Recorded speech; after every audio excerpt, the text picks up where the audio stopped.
Mató a más de 50 millones de personas, pero eso fue solo el principio. En el siglo XIV, la peste negra golpeó con una fuerza brutal. En solo unos años, mató a la mitad de la población europea, y a nivel global, acabó con cerca del 20% de todas las personas del planeta. Nunca antes, ni después, una enfermedad había causado tanta muerte en tan poco tiempo. No fue una guerra, ni una invasión. Fue una bacteria, silenciosa, invisible y devastadora. Mientras las personas caían una tras otra, ciudades enteras quedaban vacías, y el miedo se esparcía incluso más rápido que la enfermedad. Pero lo más sorprendente no fue cuántos murieron, sino cómo el mundo cambió después. Porque la peste no solo mató cuerpos, también sepultó una forma de vida. Y si lo peor que nos ha pasado fue también el comienzo de algo nuevo, todo partió en el siglo XIV. Barcos mercantes que venían desde Asia empezaron a llegar a puertos del sur de Europa, especialmente a Italia. Traían mercancías valiosas, seda, especias, joyas, pero también algo que nadie esperaba. En las bodegas de esos barcos viajaban ratas negras, y con ellas una amenaza invisible que cambiaría el curso de la historia. El problema no eran solo las ratas, eran las pulgas que vivían en ellas. Pulgas infectadas con una bacteria letal, Yersinia pestis. Una picadura bastaba para que empezara todo. Fiebre alta, escalofríos, vómitos y luego los famosos bubones. Inflamaciones oscuras y dolorosas en el cuello, las axilas o la ingle. La mayoría de los infectados moría en pocos días. No había cura, no había explicación y lo peor, nadie sabía cómo se transmitía. Algunos pensaban que era el aire, otros que era un castigo de Dios. La peste avanzó rápido, muy rápido. Empezó en las ciudades portuarias y se fue expandiendo con los comerciantes, los soldados y los peregrinos. Iba de pueblo en pueblo, de feria en feria, cruzando fronteras sin que nadie pudiera frenarla. Y mientras la gente moría por miles, lo único que se podía hacer era rezar o huir. Muchos abandonaron sus casas, sus familias, sus ciudades enteras, intentando escapar. Pero casi siempre era inútil. Consecuencia 1. El fin del feudalismo. Una de las primeras cosas que colapsó tras la peste fue el campo. En Europa, el sistema feudal lo era todo. Los señores tenían la tierra, y los campesinos trabajaban a cambio de protección y vivienda. Pero tras la peste, millones de campesinos murieron, y muchos pueblos quedaron prácticamente vacíos. Los campos no se cultivaban, los animales morían encerrados, y la producción de alimentos cayó en picada. Los señores feudales, acostumbrados a tener servidumbre abundante, se vieron contra la pared. Nadie quería seguir trabajando por casi nada.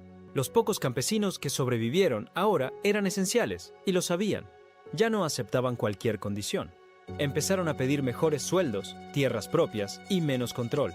Algunos simplemente se fueron, abandonando el campo para buscar nuevas oportunidades en las ciudades. Esto provocó un cambio profundo. El poder de los nobles empezó a desmoronarse. Y con él, el sistema feudal que había regido Europa por siglos.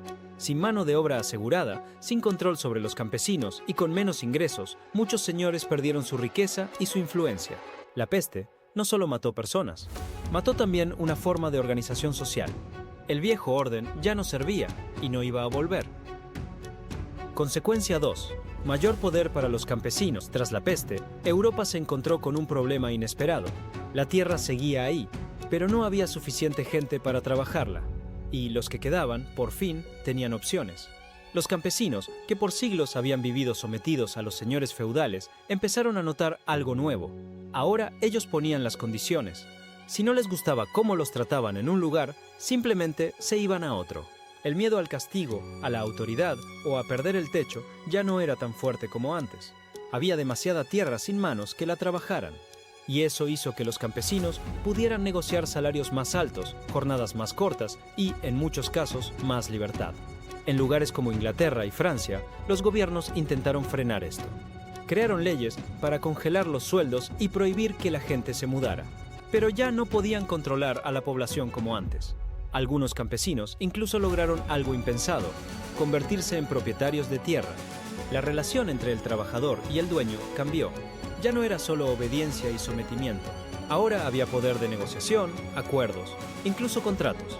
Y aunque el camino fue largo y lleno de obstáculos, la semilla estaba plantada. El trabajador empezó a tener valor por sí mismo, no solo por la tierra a la que servía.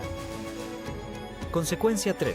Avances en medicina y ciencia. Durante los peores años de la peste, los médicos estaban completamente superados. Muchos usaban las famosas máscaras con pico llenas de hierbas aromáticas, creyendo que el aire contaminado era el culpable.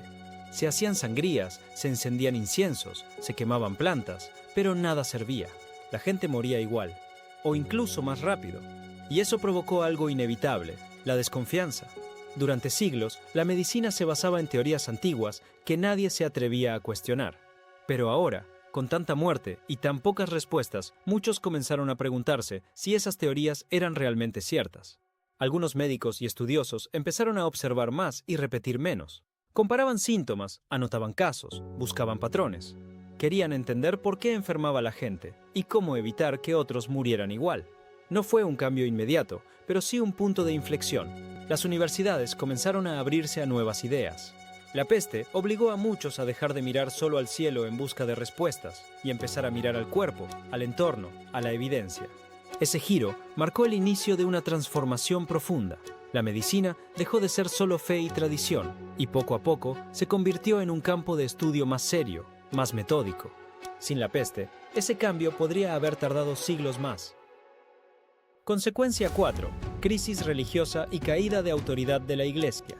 Antes de la peste, la Iglesia era el centro de todo: la educación, la política, la vida cotidiana. Era la voz que explicaba el mundo y lo que pasaba después de la muerte. Pero cuando la peste llegó, nada de eso sirvió. Se rezaba, se hacían procesiones, se tocaban campanas día y noche, y aún así, las personas seguían muriendo por miles. Los curas, que antes eran figuras de guía y consuelo, también caían enfermos.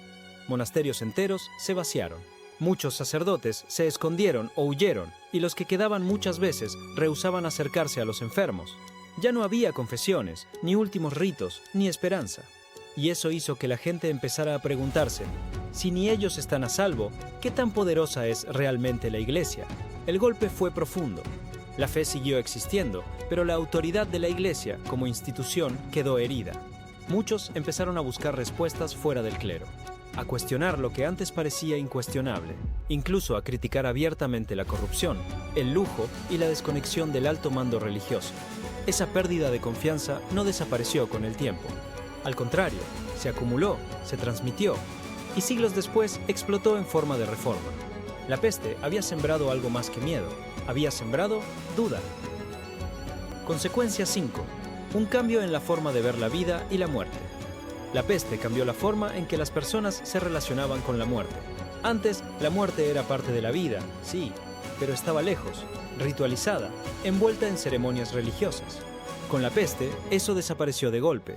Millones murieron sin aviso. Morían en sus casas, en las calles, en los caminos. A veces, sin que nadie los enterrara. Las fosas comunes se volvieron algo normal. Ya no había tiempo para despedidas. Esta cercanía brutal con la muerte generó algo nuevo, una mezcla de resignación, miedo y conciencia. Muchos empezaron a cuestionarse todo. ¿Por qué seguir acumulando riquezas, obedeciendo normas o esperando una salvación futura, si se podía morir mañana? La vida, de repente, parecía frágil, breve, impredecible. Y con esa idea surgió una nueva mirada. Vivir el presente, disfrutar lo poco que se tenía, buscar sentido más allá de lo religioso o lo tradicional. Esa visión se plasmó en el arte de la época. Aparecieron las danzas macabras, murales donde la muerte bailaba con reyes, monjes y campesinos por igual. Todos morían, sin distinción. La muerte dejó de ser algo lejano y se convirtió en un recordatorio constante. Muchos artistas y pensadores comenzaron a usar calaveras, relojes de arena o esqueletos para transmitir una idea clara. Memento mori. Recuerda que vas a morir. Pero no para asustar, sino para valorar el tiempo que queda. La peste no solo dejó una herida, también despertó una nueva conciencia sobre lo que realmente importa. La peste negra fue una tragedia como pocas en la historia. Murieron millones. Las familias quedaron destruidas. Se perdió la confianza en todo, en los médicos, en la religión, en el futuro. Europa quedó marcada, golpeada, vacía. Por años, la vida fue puro miedo. Y, sin embargo, algo cambió. De esa oscuridad empezaron a brotar cosas nuevas. El viejo sistema feudal se resquebrajó. Los campesinos dejaron de ser esclavos del destino. La ciencia, por primera vez, empezó a cuestionar y observar en vez de repetir. La Iglesia ya no tuvo el poder absoluto, y la gente comenzó a ver la vida y la muerte con otros ojos. Poco tiempo después, Europa entró en uno de los periodos más brillantes de su historia: el Renacimiento. Nada de eso habría ocurrido igual sin la peste. Por supuesto, nadie querría revivir algo así. El precio fue altísimo.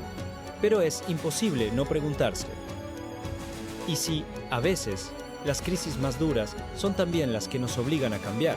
¿Y si solo cuando todo se rompe, empezamos a construir algo nuevo? La peste negra arrasó con medio mundo, pero también lo transformó. No fue solo una epidemia, fue un antes y un después. Porque cuando todo se vino abajo, el sistema, la fe, las certezas, las personas tuvieron que reconstruir. Tuvieron que buscar nuevas respuestas, nuevas formas de vivir, de pensar, de creer. De una de las peores tragedias de la historia, surgieron cosas que aún hoy nos acompañan. Una visión más crítica del poder, una medicina más racional, una ciencia que se atrevió a dudar. Y sobre todo, una nueva forma de mirar la vida, más frágil, sí, pero también más libre. Por eso, vale la pena hacerse la pregunta: ¿estamos preparados para aprender de nuestro pasado o tendremos que repetirlo? Cuéntanos en los comentarios qué fue lo que más te sorprendió de esta historia. Y si te gustó el video, suscríbete para seguir descubriendo cómo los grandes momentos del pasado moldearon el mundo en que vivimos. Historia en apuros.